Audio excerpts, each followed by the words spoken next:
Welcome to one more edition of Politics Done Right. I'm Egberto Willis. Today we have the honor of speaking to one of our listeners. Like I tell everybody on Politics Done Right, the PDR Posse has a voice. And Carl Cox demanded that he had a voice. So without further ado, let me introduce you guys to one of our PDR Posse members, Carl Cox. Carl, how are you doing today? Fine.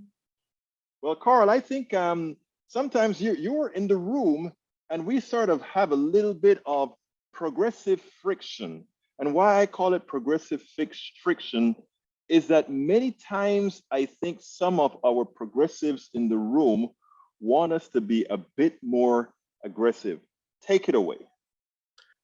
I don't necessarily think that you or your PDR posse need to be more aggressive.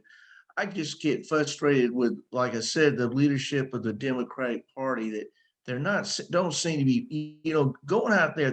As much as I dislike the conservatives, whether it be the Republicans or the two Democrats, is they're willing to fight for what they believe in and all like this, and really they're selling us down the river, so to speak.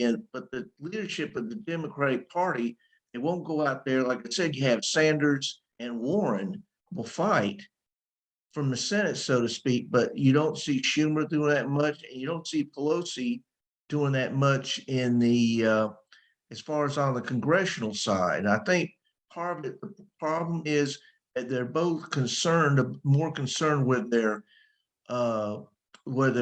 donors and all like that. I mean, the one time that they stopped letting the congressional people all getting inside information and started praying, which if you and I did, we'd go to prison for it. And then they bought it back, and Pelosi doesn't want to discuss it. And I think that's part of the problem. I think if you have somebody like a Sanders, AOC, or like that, who's not in it for the money, they're in it strictly for the good of all the people, not just the mega rich and all and mega corporations, I think we do a much better job, but they're going to have to fight for it. I think what you just said is magical, and I think it's also important because here's the deal, Carl, and this is what I try to get across on our program.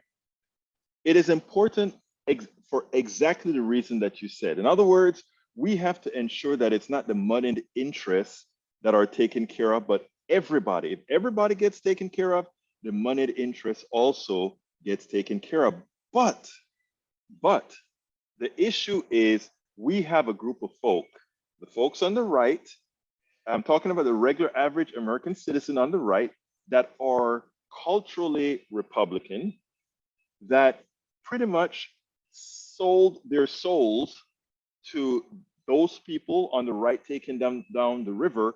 And we don't have an establishment Democratic Party, as you would say before, that is out there fighting for us as, let's say, Sanders or AOC or the others would. So my question to you is as follows, and I want to posit it this way, because I think some of the frustrations that I see in some of the things that you voice online is that you tend to believe we coddle folks on the right too much, give them too much of a break when they are doing a hell of a lot of damage, not only to themselves, but to others. Did I read that correctly? Yes, I agree with you. Now, if I read that correctly, let me ask you this way. You're a smart person, you understand everything, but do you believe there are people that could be snowed, people that could be, that could fall for misinformation? And then I want to tell you a quick little story. Yes, I do believe. I believe, unfortunately, there are too many people that are doing that. I mean, the mega people are the worst a lot, but there are so many that not, I wouldn't consider, Trump supporters hardcore or anything like that. But I think there are too many people that if you keep telling them the same lie over and over and over again, they don't think for themselves and realize that they're voting for Trump and his people. They're really just voting for the destruction of them and their families. I agree with you. So I don't have all the answers. I don't think you have all the answers. I don't think everybody have all the answers. But what I do know is that I believe in people's humanity, right? I believe that I can speak to you, and no matter what kind of a friction we have among each other, that there are always ways to get around it, right? Because again, ultimately we're human beings, and and not only that, but we are all on the same team. If we don't allow people to divide us, we're pretty much on the same team. So I used to listen. I do all kind of experiments with myself. Okay, and I once spent a week listening to Rush Limbaugh. So you know how long ago that was. And I tell you one thing, Carl, believe it or not, some of the things Rush Limbaugh were saying repetitively, some of the analyses that he did, which deep inside I know was wrong, started to rub off on me for that week until I caught myself because it's well engineered. So my question to you then is, if it could happen to me, and by the way, I was able to overcome that really quickly, right?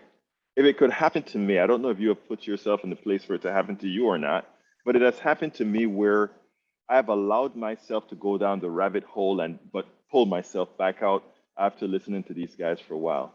Don't you think maybe we have to find some way to get to that other side? In as much as we know some of them think they don't want to change, like some of them in our room. Yes, I agree with you. Several years ago, I don't recall the gentleman's name. He was on one of the local stations, and he wasn't as vicious as Limbaugh, but he could get there. And I listened to him for a while, and I started kind of believing. And this was back when Reagan became president. Mm-hmm. And I'll admit I made a mistake in voting for Reagan in 1980, but hey, that's a long time. That's water Under over the the bridge, bridge, of whatever. course. But anyway, but it did take me long to realize what he was saying. Forget him. And after listening to Rush Limbaugh one time, I knew there was no way I'd ever listen to him. I couldn't follow him because he divisive, full of really venom. I mean, the way he made fun of I can't think of the gentleman that has the family did McCain, family, McCain, huh? McCain. No, the guy that did that show Family Ties and did Spin Oh, City, you're talking about, yeah, yeah, Michael J. Fox. Michael I J. mean, that Fox. was no matter how much I dislike somebody, I would never do that. That's just cruel and immoral. Right. Absolutely so. Absolutely so. Well, let me tell you, Carl, I am glad that you you said you wanted to say your piece. I want to do more of these, 5, 10 minute segments with our posse and people that are there with the show. So what I want to ask you to do is tell our posse something coming directly from Carl Cox in the flesh. Well, I have to ask you, what is it? Just my opinions on stuff, something? You can tell me whatever you want. It's your show, brother. Okay. Well, I'll tell you what, I agree with you on most things, but there are two things I disagree with you on, respectively. Hmm. And that is, I'm not in favor of the legalization of marijuana. Hmm. I'm in favor for medical use. It's great, got great stuff against glaucoma, people that are suffering from cancer. But recreational use, even though they've got it set up where you can't get too much at a time, because the stuff they've got today is much more powerful than when I was growing up.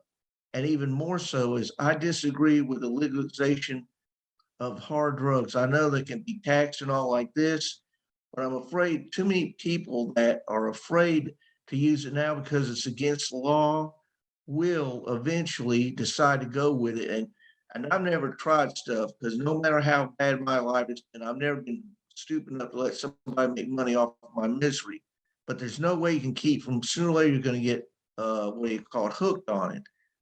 And I'm especially afraid of pregnant women doing it or maybe messing with LSD, which they say if you use it once, you can still have bad, what do you call it, where you freak out. You know what I mean? Yeah.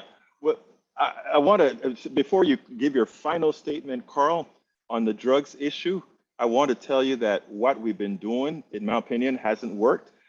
We have to agree to disagree on this one, and I don't have a problem wherever the voters want to go with this. I am for legalization and help.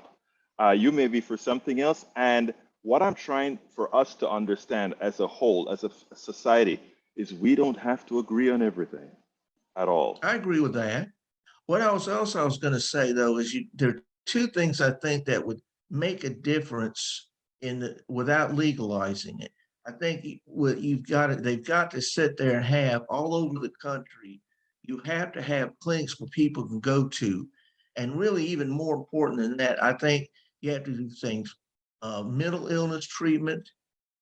And I think so else, if you have to set up where everybody, doesn't matter your race, your religion or lack of religion, your sexual orientation, your gender, any of that, people have to have hope that there's a better things are on the horizon.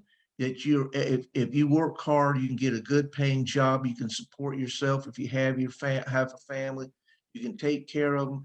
You can enjoy life and all like that. And I think that's part of what's lacking in America now. This country, in my opinion, especially with people my age, goes out of its way to kill any enthusiasm for education or on the workforce. It's not just as far as pay; it's treating the people with respect. And instead of, I've had several managers that were just outright bullies and all like this, and acted like I was some kind of a moron. And you got, and that to me is a major problem. You give people a lot of hope and all like that their lives will get better, their children, and so on and so forth. I think that would make a big difference in the amount of drugs being used or people want to use and stuff, especially like heroin or cocaine and stuff like that. Brother Carl Cox, what would you have liked me to ask you that I didn't ask you? Okay, to end this on a lighthearted note, why do we park on a driveway and drive on a parkway? And why do they call it chili when it's hot?